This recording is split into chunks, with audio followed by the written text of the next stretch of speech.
Nous allons tous prier Dieu.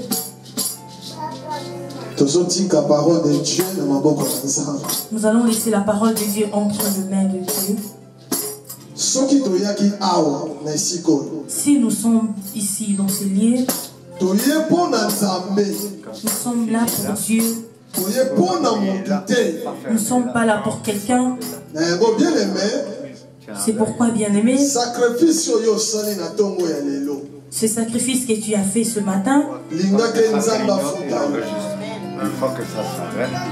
il faut que Dieu te paye. Amen. Amen. Amen. Nous allons prier Dieu. Dis à Dieu. Dieu dit quelque chose pour moi. Dis même un mot pour ma vie. En ce dimanche d'aujourd'hui, je vais t'écouter Dieu. Je vais écouter personne. En ce dimanche d'aujourd'hui, je vais écouter que toi. Parce que ta parole, ça donne la vie. Ça donne la guérison. Ça bénit. Prions au nom de Jésus. La Bible nous dit qu'au commencement était la parole, et la parole était avec Dieu, et la parole était Dieu. Nous savons, Seigneur,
au nom puissant de Jésus-Christ de Nazareth, au nom de Jésus de merci Seigneur Jésus-Christ de Nazareth. Merci Seigneur Jésus-Christ de Nazareth. Amen. Amen. Amen. Amen. Amen. Quand nous appelons notre papa Léopold, il va passer devant. Nous allons pour Jésus très fort.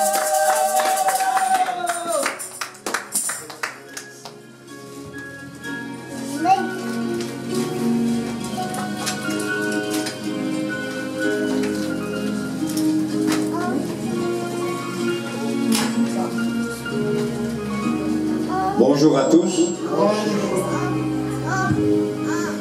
Êtes-vous dans la joie de notre Seigneur Jésus-Christ?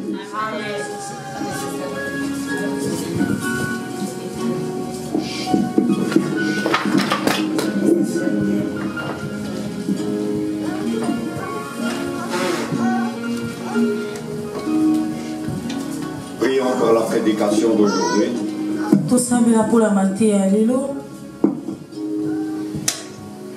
Seigneur Saint-Esprit, descends sur nous, afin que nous puissions bien comprendre ta parole aujourd'hui, qui est très importante, afin que ton peuple puisse suivre ton enseignement. Amen. Amen. Aujourd'hui, nous allons parler de la nouvelle naissance.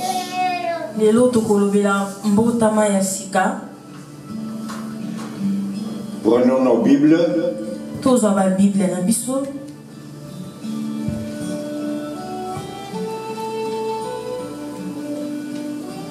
Dans Jean 3,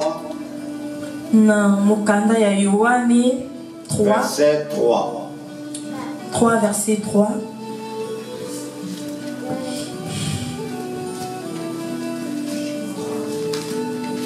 Levons-nous pour écouter la parole du Seigneur.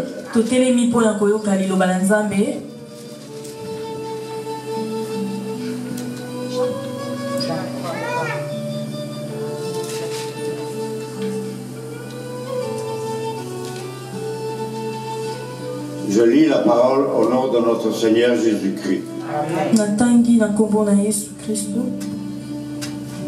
Jésus répondit, en vérité, je te le dis, à moins de naître de nouveau, personne ne peut avoir le royaume des cieux.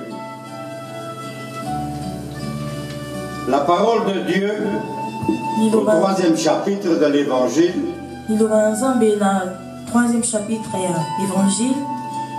de Jean, est profondément solennel pour chacun dans ce monde. Si quelqu'un n'est né de nouveau, il ne peut voir le royaume des cieux. Elle coupe à leurs racines. Asseyez-vous. Elle coupe à leurs racines toutes les prétentions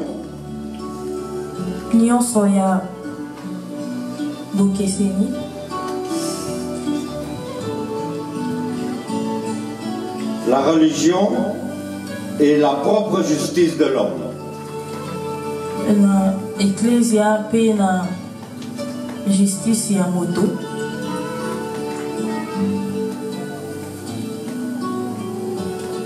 Si vous voulez voir Dieu autrement comme un juste juge, si vous voulez passer une éternité dans sa présence, où il y a abondance de joie, si vous voulez être sauvé d'une éternité de malheur avec les réprouvés, d'une éternité.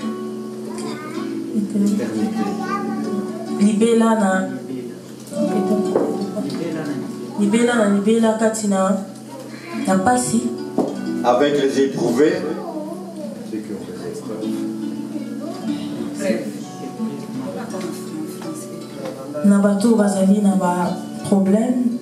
Avec le diable et ses anges,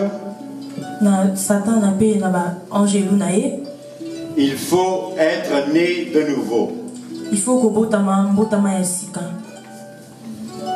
Arrêtez-vous, je vous en supplie, et pesez bien cela. Car à cette vérité est liée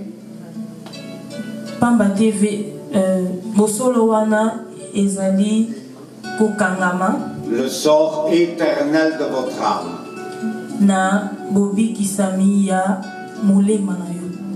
Qui que vous soyez, dans quel état ou dans quelque position que vous êtes,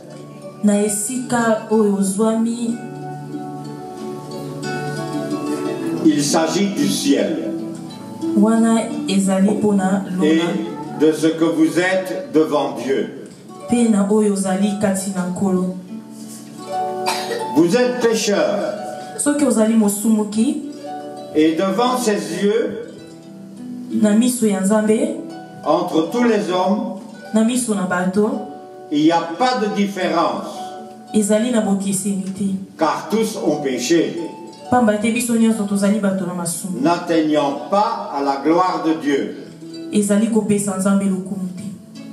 Hommes moraux ou immoraux, moral ou immoral,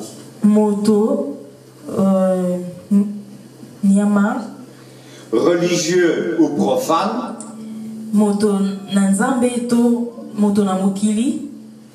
sobre ou intempérant, le contraire de sobre,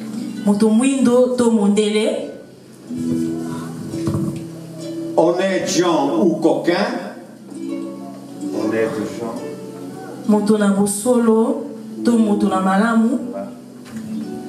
Jeune ou vieux. Savant ou ignorant. Riche ou pauvre. Grand de la terre ou gens ordinaires.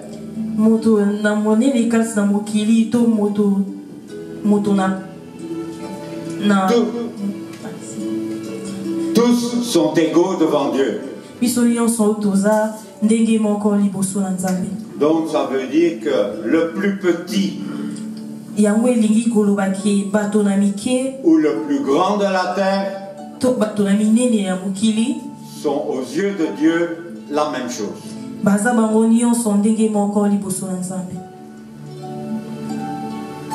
Si vous voulez voir Dieu dans la lumière et demeurer avec lui à jamais, il vous faut être né de nouveau.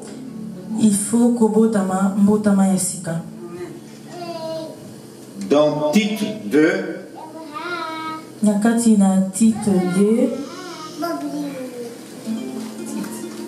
verset 11, je lis la parole au nom de notre Seigneur Jésus-Christ. En effet, la grâce de Dieu, source de salut pour tous les hommes, a été révélée.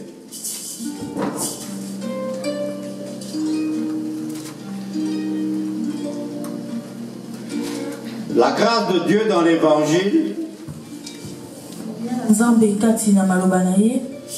apporte le salut à l'homme perdu.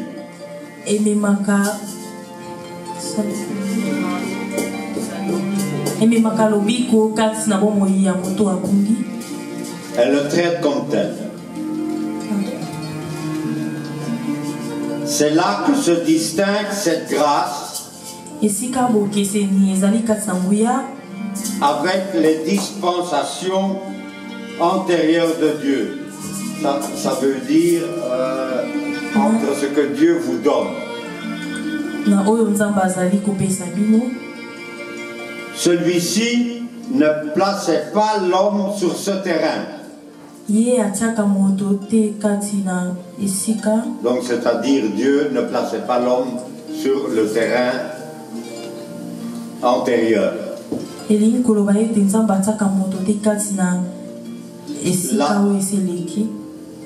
La loi, par exemple,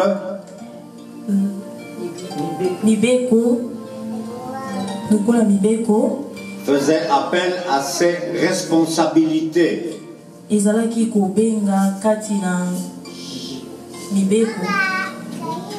Elle s'adressait à lui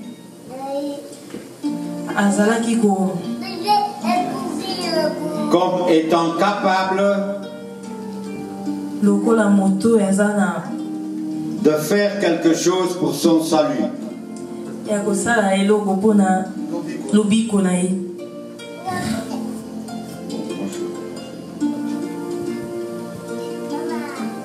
Dieu savait dès le commencement ce qu'il y avait dans le cœur des hommes et ce qui était toute chair. Mais il a donné la loi afin de prouver cette vérité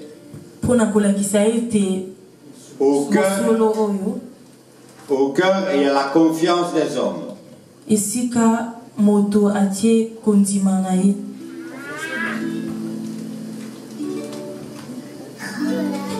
L'évangile est introduit à la fin des temps, c'est-à-dire à la fin des dispensations de Dieu, donc des distributions. avant le jugement dernier.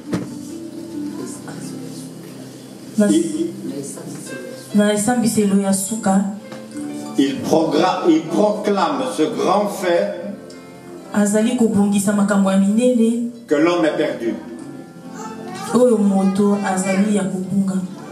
Beaucoup de gens s'abusent en pensant qu'ils sont encore en position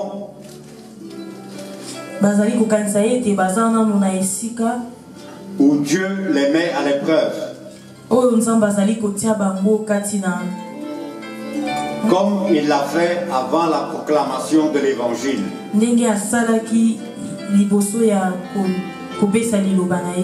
Mais il n'en est pas ainsi. Cette partie de l'histoire de l'homme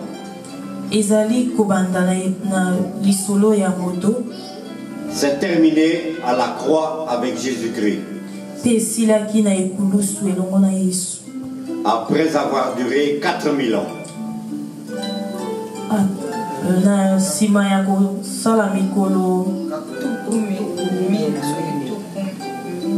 Lorsque Dieu chassa Adam du jardin d'Éden,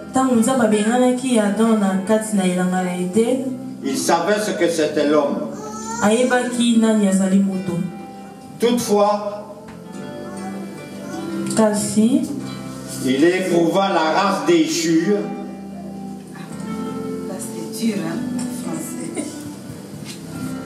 Il éprouva la race déchue, donc ça veut dire l'être humain.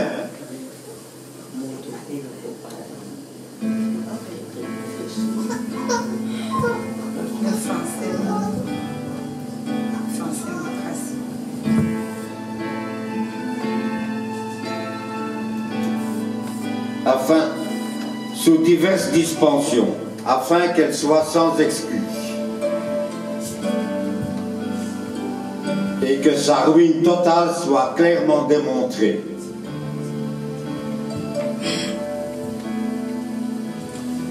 Ainsi, la conscience de chacun devrait fléchir.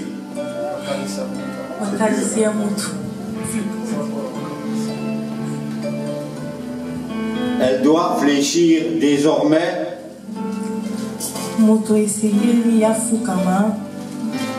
devant le fait que l'homme a été pesé à la balance. Plusieurs fois pesé.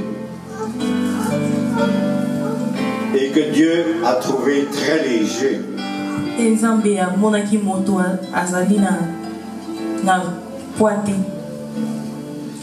Vous qui périssez, si seulement vous vous soumettiez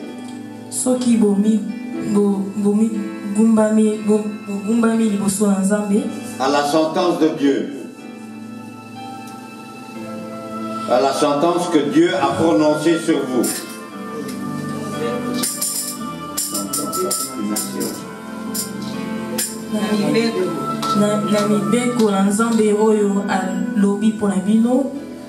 Et que vous acceptiez son remède.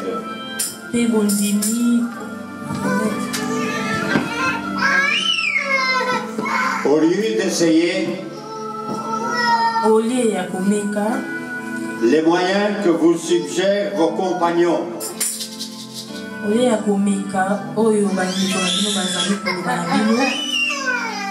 moyens qui flattent l'orgueil,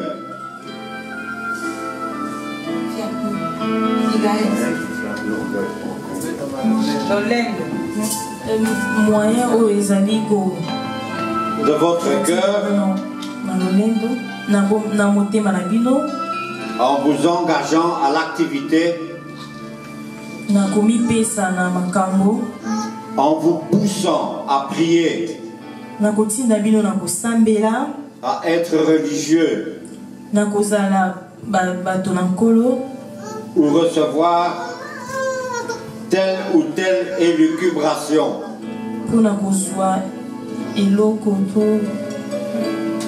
de l'imagination fertile, de la pensée humaine. Les uns peut-être vous présentent Jésus-Christ.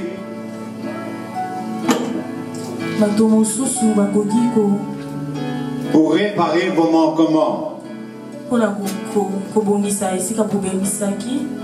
Ou comme vous pouvez,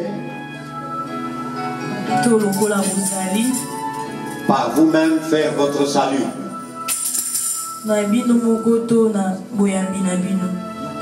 Par votre propre volonté, devenir enfant de Dieu. Naître de nouveau, pauvre invention d'un cerveau humain qui n'a jamais mesuré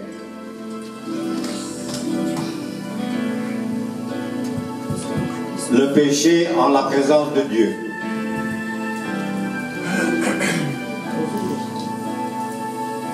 Ni compris que c'est l'homme qui est devant lui.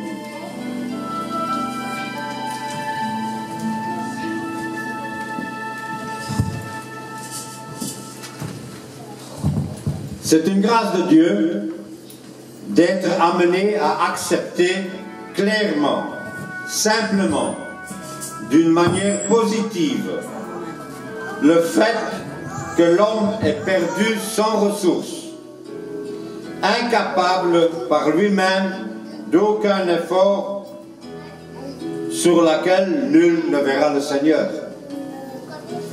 Que Dieu vous l'accorde, cher peuple, par celui qui a proclamé le remède afin que tout pécheur en profite.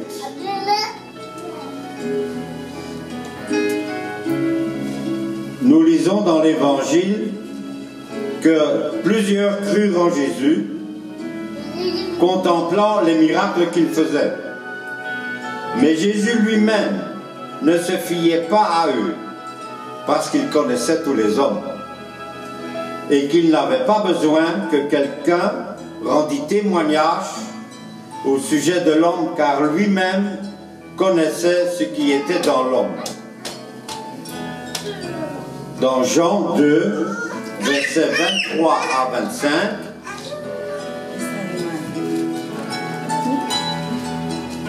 je lis la parole au nom de notre Seigneur.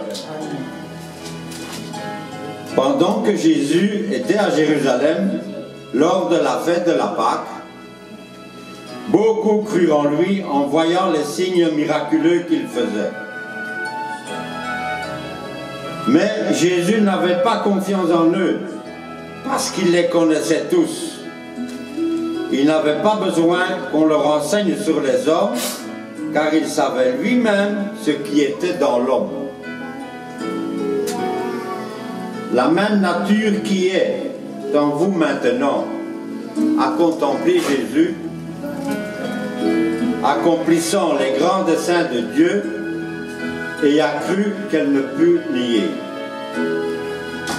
Mais une fois cette nature ne fit jamais entrer une seule âme dans le ciel. Vous dites peut-être avec des milliers de vos semblables, je crois en Jésus-Christ, je crois qu'il est mort pour les pécheurs, qu'il est ressuscité, qu'il est monté au ciel. Et pourtant, il est possible que vous soyez encore de ceux auxquels Jésus ne s'est pas révélé jusqu'ici et qui n'ont aucune part avec lui. Je dis par ceci, pour décourager les âmes, surtout celles qui auraient la plus petite parcelle de vraie foi en Jésus-Christ. Dieu m'en préserve. Mais le désir de mon cœur est d'amener les formalistes, l'indifférent, celui qui professe une religion sans force, si ces lignes lui tombent sous les yeux, à juger de son état et à la lumière de ces solennelles vérités. Si une fois nous reconnaissons qu'il faut être de nouveau pour voir le royaume de Dieu et pour y entrer, nous pouvons aller plus loin et rechercher par quelle voie pleine de grâce Dieu révèle non seulement la ruine de la créature, mais encore ce qu'il a fait pour elle, en déployant sa richesse miséricordieuse envers tous les dons de son Fils. Vous direz peut-être, comment puis-je naître de nouveau? Je désire de tout mon cœur arriver à cette nouvelle naissance. Mais comment y parvenir? Eh bien, le Seigneur lui-même nous répond. Nicodème, étonné lui aussi, demandait, comment un homme peut-il naître quand il est vieux? Peut-il entrer une seconde fois dans le sein de sa mère et naître? Et Jésus lui répond, en vérité, je te le dis, si quelqu'un n'est né ni d'eau et de l'esprit, il ne peut entrer dans le royaume de Dieu. Ce qui signifie simplement que la parole de Dieu, l'eau, arrivant à la conscience du pécheur, par la puissance de l'esprit,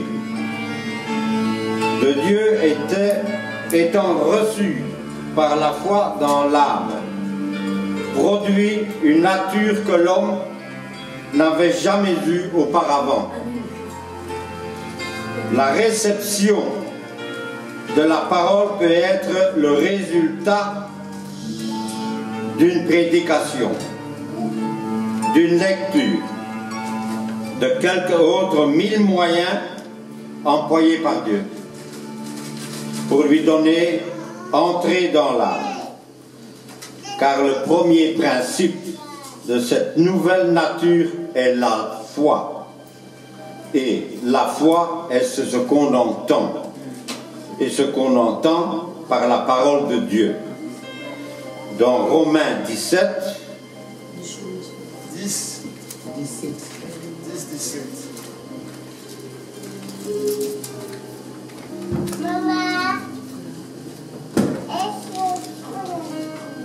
Dans Romains 10, verset 17. Je lis la parole au nom de notre Seigneur. Amen.